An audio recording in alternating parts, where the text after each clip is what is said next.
नमस्कार दोस्तों, स्वागत है आपका आपके ही अपने YouTube चैनल नाड़ी एस्ट्रो पे। मैं ज्योतिषाचार्य श्री विकास जी आपका फिर से स्वागत करता हूं। आज हम बात करेंगे ज्योतिष और आज की समस्याएं। तो आज की समस्या क्या है, इसको तो हम आप सबको ही पता है कि हमारी क्या समस्या है। लेकिन अगर देखा जाए तो आज जब हर इंसान दुखी है, क्योंकि वो आज दौड़ और भूख दोनों ही में पड़ चुका है। मतलब उसकी दौड़ और भूख दोनों ही बढ़ चुकी हैं। दौड़ आधुनिकता की और भूख पैसे की और भौतिकता की, कि मुझे ये मेटेरियलिस्टिक चीजें मिले, मुझे मेटेरियलिस्टिक चीजें मिले। जबकि इंसान भूल जाता है कि उसका जन्म क्यों हुआ है।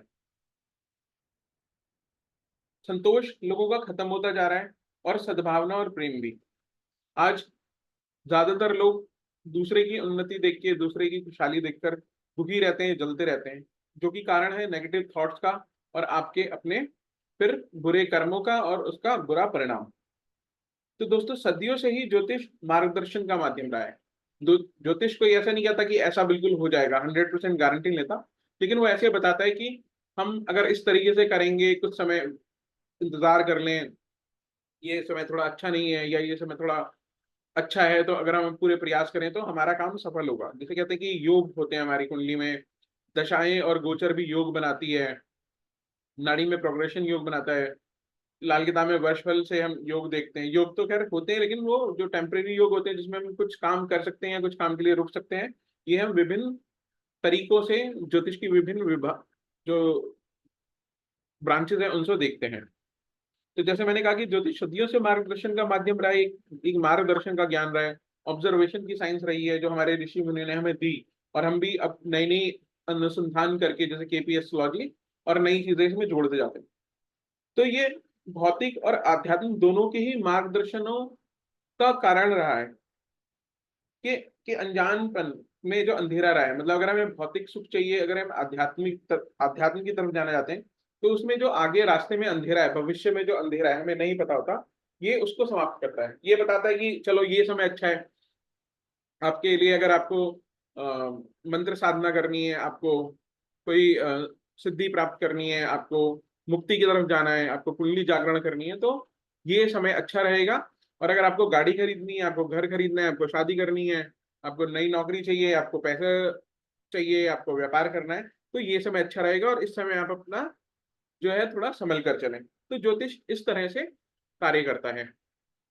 आज जब सोशल मीडिया की वजह से हम सभी को पता है कि ज्योतिष में हमारे पास 9 ग्रह, 12 राशियां और 12 घर ही हैं, जिसके बारे में हम सबको ही पता है करीबन करीबन। तो 12 जो घर हैं, उससे ज्योतिष ज्योतिष से ज्योतिष के जो 12 घर हैं उनसे हमारे जीवन के सारे आयाम, जितनी मैटर्स हैं, जितने टॉपिक्स हैं, वो सारे कवर हो जाते हैं। फॉर एग्जाम्पल, जैसे हम समझ सकते हैं इस तरीके से कि पहले घर से हमारा बॉडी, जिसे तनु भाव भी कहते हैं, हमारी बुद्धि, क्योंकि ये सर को दिखाता है ना। और हमारा हमारा जो अपीयरेंस होगा, हम कैसे दिखते हैं। जैसे अगर सूर्य पहले घर में है तो आपके सर पे बाल कम होंगे, आपका कद छोटा होगा, हाइट थोड़ी कम होगी, आंखें जो होंगी वो शहद जैसी होंगी। अगर राहु लगन में है तो एक आपका दांत टूटा हुआ हो सकता है, आपकी हाइट ज्यादा होगी। शनि होगा लगन में तो आपकी हाइट थोड़ी ज्यादा होगी, थोड़ा झुककर चलेंगे, रंग डार्क भी हो सकता है। राहु के केस में रंग डार्क हो सकता है, प्रभावशाली इंसान होगा।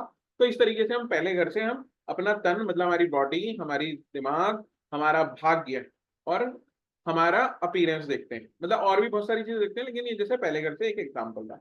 अब दूसरे घर से हम परिवार और धन की स्थिति देखते हैं कि हमारा परिवार कैसा होगा, परिवार में कलेश तो नहीं है, और क्या कहते हैं, कोई जैसे वो कहते हैं घर में दोष होता है, उस तरह का दोष तो नहीं है।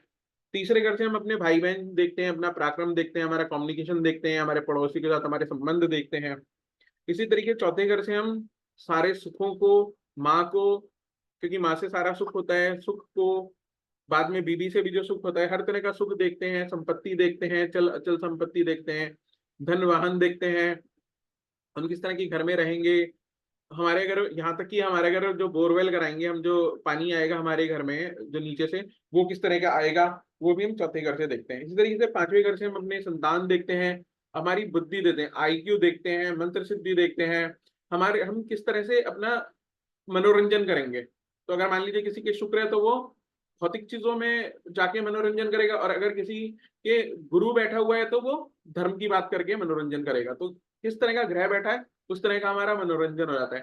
तो घर पे किस तरह का प्रभाव है, मैं ये इस यहाँ पे इसलिए बता रहा हूँ क्योंकि अगर एक ग्रह बैठा हुआ है तो उसका प्रभाव बहुत ज्यादा आता है, राशि का प्रभाव थोड़ा कम आता है। ऐसा नहीं कि नहीं आता, लेकिन कंपैरेटिवली थोड़ा कम आता है। तो एग्जाम्पल के तौर पे मैं आपको ये बता रहा हूँ। अब जो घर होते हैं वो हमारे फील्ड होते हैं कि हमारे को इस एरिया में हमें अगर देखना है अपने जीवन के बारे में तो हम घर देखेंगे।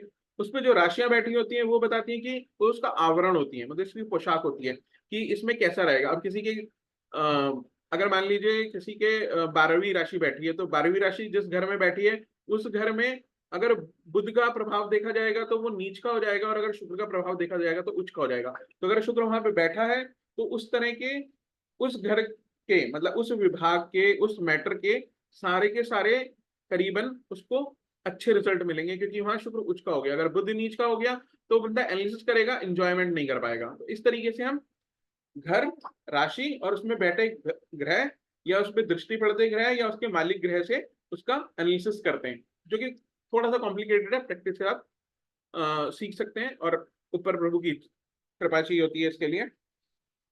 तो इस तरीके से हम ज्योतिष में 3 मेन पिलर हमारे होते हैं, ग्रह, राशि और घर, या ग्रह, घर और राशि, या ग्रह, राशि और ग्रह। तो इस तरीके से हम ज्योतिष में देखते हैं। तो जैसे मैंने बताया कि राशि आवरण हो गई, पोशाक हो गई, उस तरह की, या फील्ड किस तरीके का है। जैसे हम क्रिकेट खेलते हैं तो क्रिकेट में फील्ड होता है, फील्ड पे घास होती है, किस तरह का है, और खिलाड़ी जो ग्रह हो गए। तो इस तरीके से ज्योतिष चलता है, जो कि हमारा हमें मार्गदर्शन का एक साइंस है ना। It's a guidance tool, a tool for guidance. तो और अगर अब मैं आपको ये बोलूंगा, अगर आप किसी समस्या से ग्रसित हैं, इस तरीके से आप परेशान हो रहे हैं, मेंटल टेंशन है, शादी नहीं हो रही, व्यापार में उन्नति नहीं हो रही, कोई प्रॉब्लम आ रही है और चीजें नहीं हो पा रही हैं, जैसे कि अभी अगर कन्या राशि में किसी का ग्रह और कन्या राशि अगर प्रबल है उसके में, तो केतु का जो गोचर चल रहा है वो आपको परेशान कर रहा होगा, मेंटली आपको प्रॉब्लम कर रहा होगा, क्योंकि ये एनालिसिस की राशि है।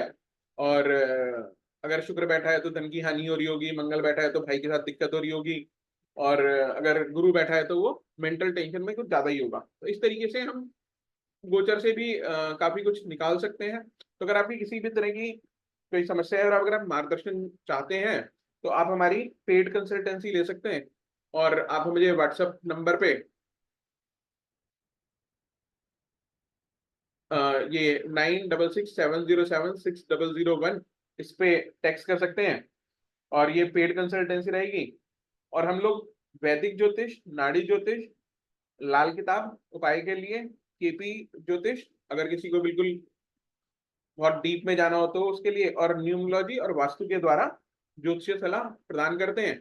तो आप हमसे संपर्क कर सकते हैं, व्हाट्सएप करिएगा, अपनी बैंक डिटेल शेयर कर दीजिए, फीस पे करिए, और हम आपको कंसल्टेंसी देंगे। तो दोस्तों, आशा करता हूँ कि आपको भी अगर कोई समस्या होगी तो आप जल्दी ही हमसे संपर्क करेंगे, और इस वीडियो को लाइक और शेयर करेंगे, जिससे और लोगों को भी अगर कोई समस्या है तो हमसे संपर्क कर सकें। और मेरे चैनल को सब्सक्राइब करेंगे, क्योंकि आपको मालूम है कि मैं तो नॉलेज वाली वीडियोस ही लाता रहता हूँ। तो इसी आशा के साथ भगवान आप सभी का भला करें, रामचंद्र जी आपकी रक्षा करें, हनुमान जी आपकी रक्षा करें। मैं अपनी वाणी को विराम देता हूँ। जय महाकाल दोस्तों, जय श्री राम।